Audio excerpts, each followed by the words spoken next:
आयुर्वेद है।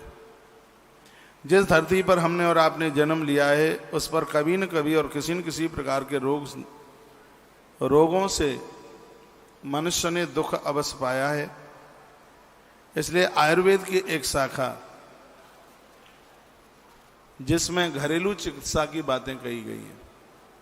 पुराने काल में, प्राचीन काल में हमारे पूर्वज इतने होशियार होते थे, कहीं यदि कट गया पाँव और खून आ गया, जिसके लिए आज एक इंजेक्शन लगाना पड़ता है और कहा जाता है टेटनस ना हो जाए, इसलिए एक इंजेक्शन जल्दी लगवा दो। आज यही बोलते हैं ना। पहले यदि कहीं शरीर कट जाता था तो पूर्वज वो पुरखे लोग कहते थे, अरे ये कट गया है, इसके ऊपर तू जा, उधर जा, इसके ऊपर बाथरूम कर ले, ये ठीक हो जाएगा। और कटे हुए के ऊपर बाथरूम करने से टिटनेस नहीं होती थी, ये तो आपको भी पता होगा। कान में दर्द होता था, दवाइयाँ थी नहीं, अस्पताल थे नहीं, उतनी व्यवस्थाएं थी नहीं। कान में कितना भी भयंकर दर्द होता, मैया अपनी छाती का दूध कान में डाल देती थी तो कान का दर्द बंद हो जाता था। यह सब चर्चाएं हमारे आयुर्वेद में की गई। कितनी भी बड़ी चोट होती थी, हल्दी भत्ते में, बैगन के भत्ते में हल्दी डालकर उसको सेक कर हल्दी का पराठा बांध देते तो उसको दर्द को निचोड़ लेती।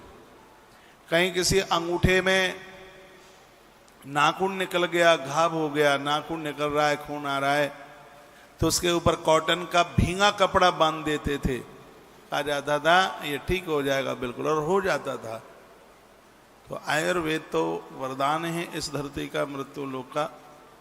मैं आप सबको कहना चाहूँगा, अपनी पुरानी इस स्वास्थ्य शैली को भूलिए मत बिल्कुल।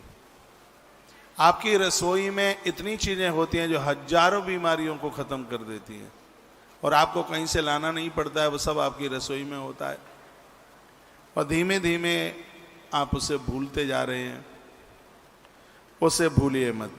आयुर्वेद चिकित्सा के अंतर्गत घरेलू चिकित्सा का महत्व इसलिए भी बहुत ज़्यादा है कि प्राकृतिक जड़ी बूटियों को आप अपने घर के मसालों में आप देख सकते हैं। ये सब वृक्षों पर निर्भर इस चिकित्सा का लाभ उठाने के लिए हमें तुरंत डॉक्टर्स लोगों के पास नहीं भागना चाहिए।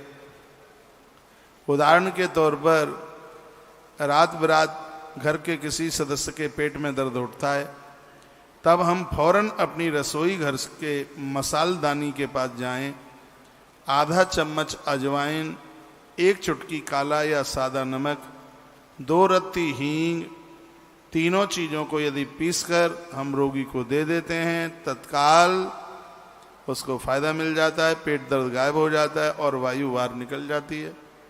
इस प्रकार के हजारों नुस्खे ऐसे हमारे आयुर्वेद में हैं जिसको स्वीकार करके लोग स्वस्थ हो जाते हैं बिल्कुल।